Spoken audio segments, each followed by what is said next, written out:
पिता, पुत्र, पवित्र आत्मा के नाम से आमीन। भाइयों बहनों, हम कल 40वें का प्रथम रविवार मनाने जा रहे हैं।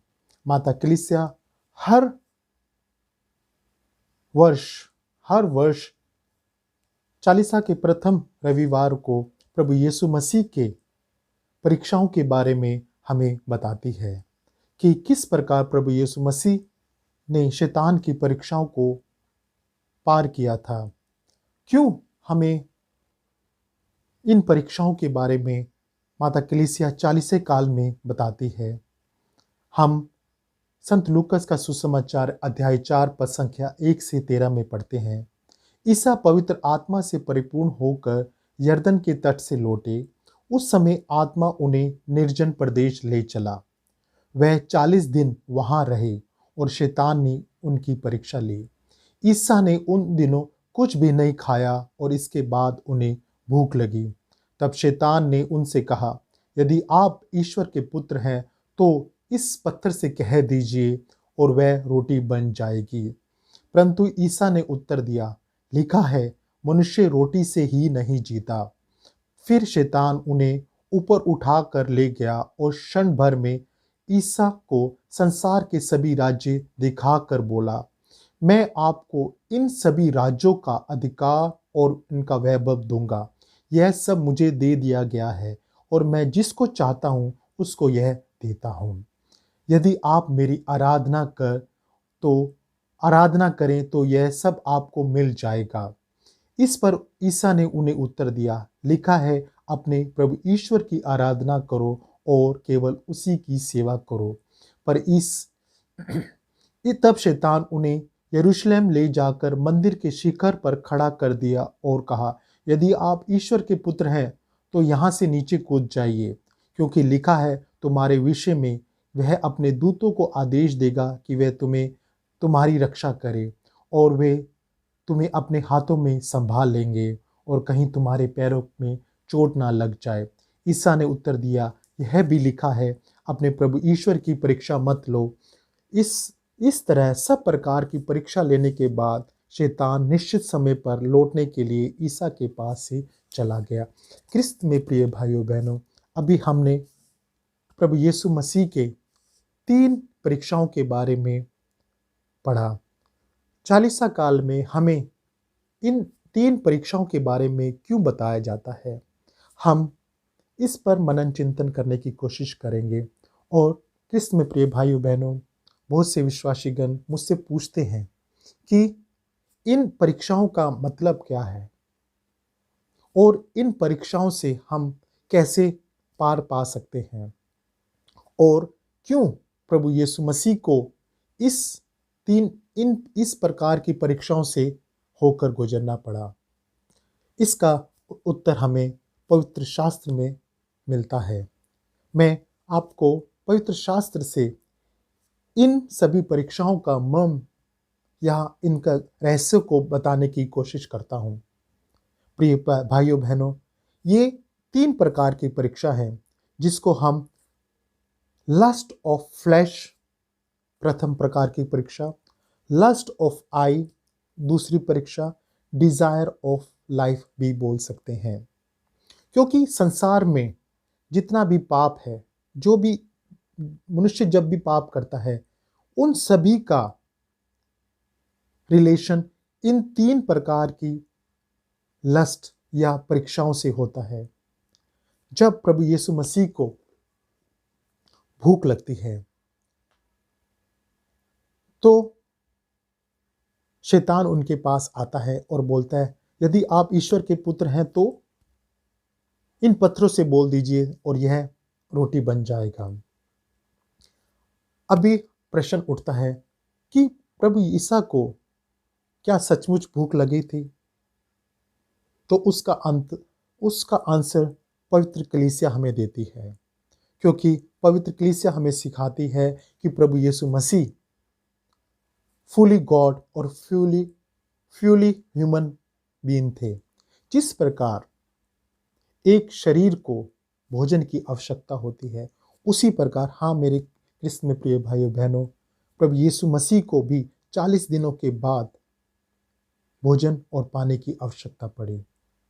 हम लोग रेगिस्तान में या मरुस्थल में परिस्थितियों से अगर अपने उपवास और प्रभु यीशु के उपवास से कंपेयर करते हैं, तो हम लोग शांत वातावरण में, एसी में या विभिन्न प्रकार की कंडीशन में रहकर एक दिन का उपवास करते हैं।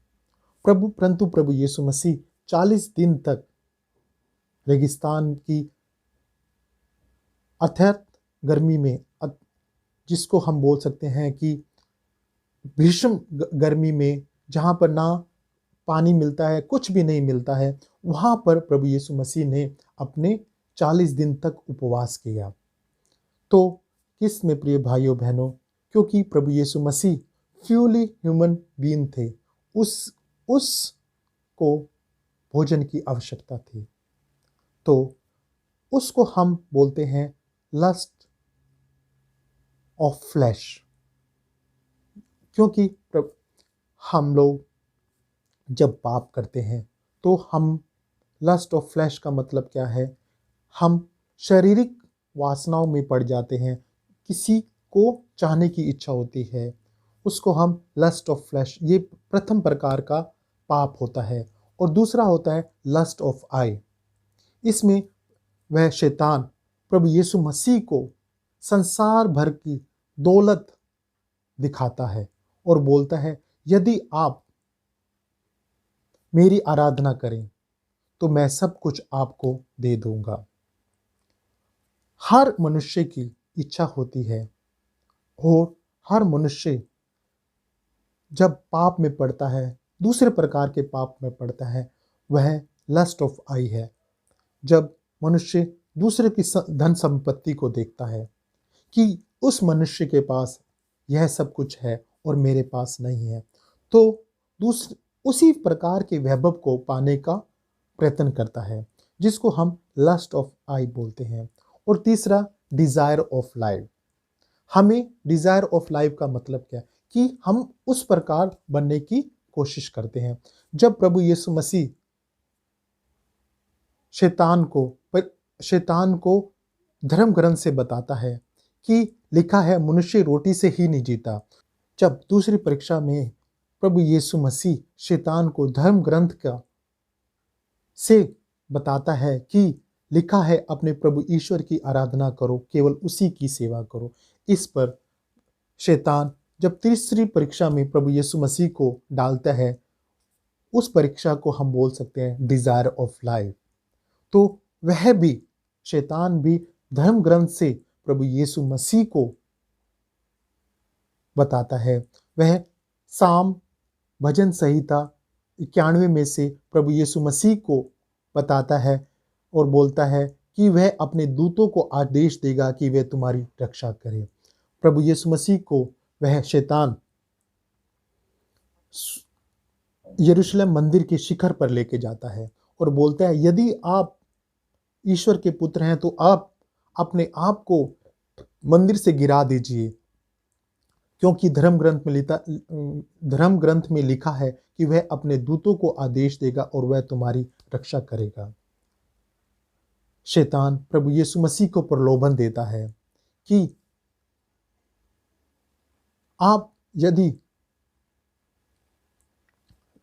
यदि मंदिर से नीचे गिरेंगे, अपने आप को दुनिया के सामने दिखाएंगे कि मैं मंदिर से गिरकर हवा में उड़ता हुआ नीचे आया हूं, और सभी लोग आपको देखेंगे और आपकी आराधना करेंगे और आपको मसीहा जान लेंगे।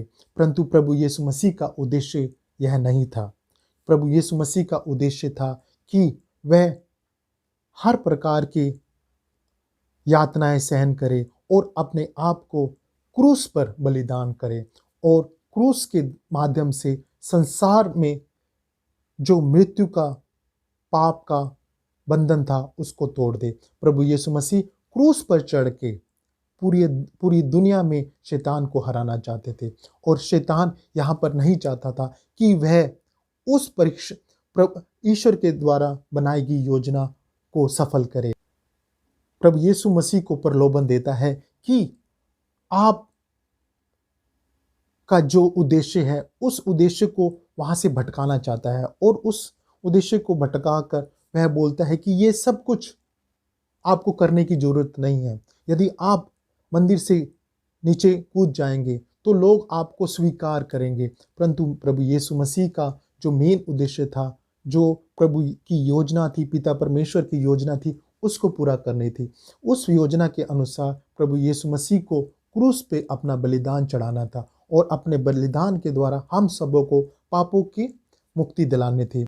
हम देखते हैं धर्म ग्रंथ में प्रभु यीशु मसीह का जो परीक्षा थी वह मरुस्थल में हुई थी। और दूसरी तरह यदि हम धर्म ग्रंथ का अध्याय 3 पद संख्या 1 से 1 के बाद पढ़ते हैं, जब आदम की परीक्षा हुई वह वाटिका में था। प्रभु यीशु नया एडम है, नया आदम है, उसकी परीक्षा मरुस्थल में हुई, और आदम की परीक्षा वाटिका में हुई। क्रिस्त में प्रिय भाइयों बहनों, हम लोग यह भी जानते हैं कि उस वाटिका सब प्रकार की सुविधाएं थी, किसी प्रकार की भी कमी नहीं थी। फिर आदम और ईव हवा क्यों पाप में पड़ जाते हैं? उनको किस किस प्रलोभन के तहत उन्होंने ये पाप किया? इसका आंसर हमें उत्पत्ति ग्रंथ अध्याय 3 में मिलता है। ईश्वर ने जिन जंगली जीव जंतु को बनाया था उनमें सांप सबसे धूर्त था। उसने स्त्री से कहा, क्या ईश्वर ने सचमुच तुमको मना किया है कि वाटिका के किसी भी वृक्ष का फल मत खाना? स्त्री ने उत्तर दिया, हम वाटिका के वृक्षों का फल खा सकते हैं, परंतु वाटिका के बीचों बीच वाले वृक्ष के फलों के विषय में ईश्वर ने कहा है, तुम उन्हें नहीं खाओ, उनका स्पर्श तक नहीं करना, नहीं तो तुम मर जाओगे। सांप ने स्त्री से कहा, नहीं, तुम नहीं मरोगी। ईश्वर जानता है यदि तुम उस वृक्ष का फल खाओगे तो तुम्हारी आंखें खुल जाएंगी, तुम्हें भले बुरे का ज्ञान हो जाएगा, इस प्रकार तुम ईश्वर के सदृश बन जाओगे। अब स्त्री को लगा उस वृक्ष का फल स्वादिष्ट है, वह देखने में सुंदर है, जब उसके द्वारा ज्ञान प्राप्त होगा तो वह कितना लुभावना होगा, इसलिए उसने फल तोड़कर खाया, उसने पास खड़े अपने पति को खिलाया और उसने भी खा लिया। क्रिस्त में प्रिय भाइयों बहनों, हम इस वचन के माध्यम से शैतान उन्हें 3 प्रकार के प्रलोभन देता है। वो है lust of flesh, lust of eye, desire of life, जो संसार के सभी पापों का मुख्य कारण है। जब कभी भी मनुष्य पाप करता है वो इन 3 चीजों पर निर्भर होता है। मैं धीरे धीरे आपको समझाने की कोशिश करता हूं किस प्रकार यह 3 पाप हैं। अब स्त्री को लगा उस वृक्ष का फल स्वादिष्ट है, वह देखने में सुंदर है, उसके द्वारा ज्ञान प्राप्त होता है। इस वचन को हम समझने का कोशिश करते हैं। उस वृक्ष का फल स्वादिष्ट है, स्वादिष्ट का मतलब लस्ट ऑफ फ्लैश, वह शरीर की भूख मिटा सकता है। इससे हम समझ सकते हैं कि जब हम किसी को देखते हैं तो हमारे बीच में, हमारे मन में, हमारे शरीर में एक जिज्ञासा उठती है, उसे पाने की जिज्ञासा उठती है। उसी प्रकार ईव ने प्रथम परीक्षा में पड़ गई। उसने देखा फ्लैश, लस्ट ऑफ फ्लैश जिसको हम बोल सकते हैं, और दूसरा लस्ट ऑफ आई, वह देखने में सुंदर है, वह फल देखने में सुंदर है, लस्ट ऑफ आई जिसको हम बोलते हैं लस्ट ऑफ आई। और जब उसने, और उसके द्वारा ज्ञान प्राप्त होगा, डिजायर ऑफ लाइफ, इसको हम, इस पाप को हम, इस परीक्षा को हम डिजायर ऑफ लाइफ भी बोल सकते हैं। जब उसके द्वारा ज्ञान प्राप्त, उसको इच्छा थी, उसको इच्छा क्या थी कि जब शैतान ने उसको प्रलोभन दिया तो उसको इच्छा थी कि हम भी ईश्वर के समान बन जाएंगे, क्योंकि शैतान ने उनको प्रलोभन दिया कि वह ईश्वर के सदृश बन जाएंगे। क्रिस्त में प्रिय भाइयों बहनों, अभी हमने 3 प्रकार के टेम्पटेशंस के बारे में सुना। किस प्रकार प्रथम माता पिता आदम और हवा वो 3 प्रकार की परीक्षाओं में पड़ जाते हैं। Number 1, lust of flesh, lust of eye, pride of life और desire to make oneself wise. Krishna में प्रिय भाइयों बहनों, इन 3 प्रकार के पापों के बारे में, परीक्षाओं के बारे में संत यूहन्ना अपने प्रथम पत्र अध्याय 2 पद संख्या 16 में साफ साफ लिखता है, शरीर में जो वासना है, लस्ट ऑफ आई जिसको बोलते हैं, आंखों का लोभ, लस्ट ऑफ आई, और धन संपत्ति का घमंड, प्राइड ऑफ लाइफ, यह सब पिता में से नहीं बल्कि संसार से आता है। संत यूहन्ना अपने प्रथम पत्र अध्याय 2 पद संख्या 16 में साफ साफ बताता है कि ये तीनों चीजें ईश्वर के द्वारा नहीं परंतु संसार के द्वारा मनुष्य में आती है। इसमें प्रिय भाइयों बहनों, अभी हमने 3 प्रकार के परीक्षाओं के बारे में हमने धर्म ग्रंथ से पढ़ा। तो हम लोग किस प्रकार इन परीक्षाओं से उभर सकते हैं या बच सकते हैं? तो क्या हमें इन सब चीज़ों से बचाएगा? कृष्ण में प्रिय भाइयों बहनों, अभी हमने 3 प्रकार की परीक्षाओं के बारे में सुना। किस प्रकार हम इन परीक्षाओं से उभर सकते हैं? कौन से वो 3 माध्यम हैं जो कलीसिया हमें सिखाती है कि उन माध्यम को अपनाकर हम इन 3 प्रकार की परीक्षाओं से अपने आप को बचा सकते हैं? उसका उत्तर हमें ऐश वेडनेसडे, राख बुध के सुसमाचार में माता कलीसिया साफ साफ देती है। हमने राख बुध को अध्याय 6 पद संख्या 1 से 6 और 16 से 18 पढ़ा, और इन परीक्षाओं को पार पाने के लिए हम इन वचनों पर मनन चिंतन करें, जिसमें लिखा है, सावधान रहो, लोगों का ध्यान आकर्षित करने के लिए अपने धर्म कार्यों का प्रदर्शन नहीं करो, नहीं तो तुम अपने स्वर्गीय पिता की पुरस्कार से वंचित रह जाओगे। जब तुम दान देते हो तो उनका ढिंढोरा नहीं पिटवाओ, ढोंगी सभागृहों गलियों में ऐसा ही करते हैं जिससे लोग उनकी प्रशंसा करें। मैं तुम लोगों से कहता हूं, वे अपना पुरस्कार पा चुके हैं। जो धन संपत्ति होती है वो किसी भी मनुष्य की प्राइड होता है, जिसको हम प्राइड ऑफ लाइफ कह सकते हैं, और या डिजायर। कृष्ण में प्रिय भाइयों बहनों, अभी मैंने आपको 3 प्रकार के परीक्षाओं के बारे में या कह सकते हैं पाप के बारे में बताया, जो पूरे संसार के पापों का मेन कारण है, जिसको हम lust of flesh, lust of eye और प्राइड ऑफ लाइफ भी बोल सकते हैं। कृष्ण में प्रिय भाइयों बहनों, माता कलीसिया इन तीनों प्रकार की परीक्षाओं या पापों से उभरने के लिए हमें राख बुध को बहुत सुंदर सुसमाचार दिया, जो संत मत्ती का सुसमाचार अध्याय 6 पद संख्या 1 से 6 और 16 से 18 से लिया गया था। और इस सुसमाचार के माध्यम से हम तीनों प्रकार की परीक्षाओं से उभर सकते हैं। वचन 2 में लिखा है, जब तुम दान देते हो, जब तुम दान देते हो, इसका क्या मतलब है?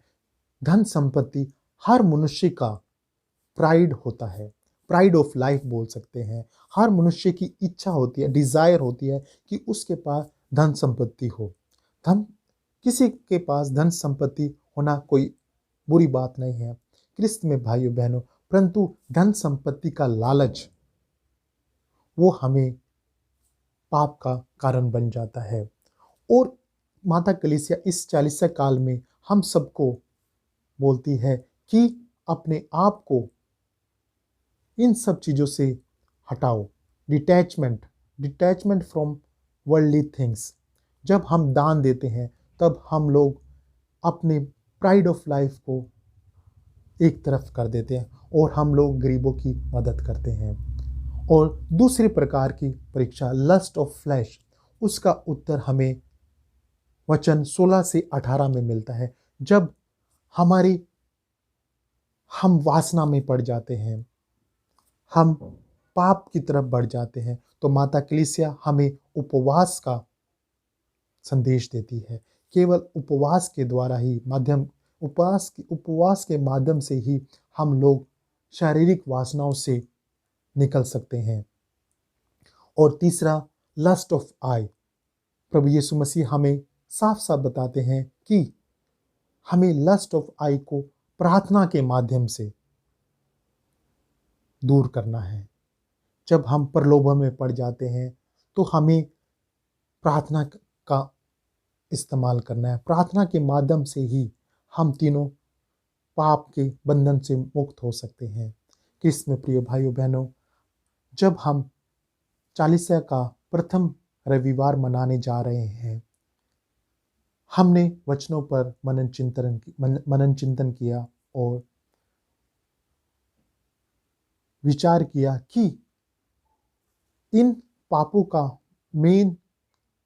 इन हमारी परीक्षाएं किस प्रकार शैतान द्वारा डाली जाती हैं, और प्रभु यीशु मसीह हमें इन परीक्षाओं से उभरने का साधन बताते हैं, एक माध्यम बताते हैं। प्रार्थना, भिक्षादान और उपवास के माध्यम से ही हम पाप से दूर हो सकते हैं। प्रिय भाइयों बहनों, हम लोग चालीसा काल में प्रवेश कर चुके हैं। हम लोग इस पापों से दूर रहने के लिए माता कलीसिया हमें बहुत सुंदर वचन संत मती के सुसमाचार में देती है कि किस प्रकार हम लोग इन पाप के 3 कारणों से मुक्ति पा सकते हैं।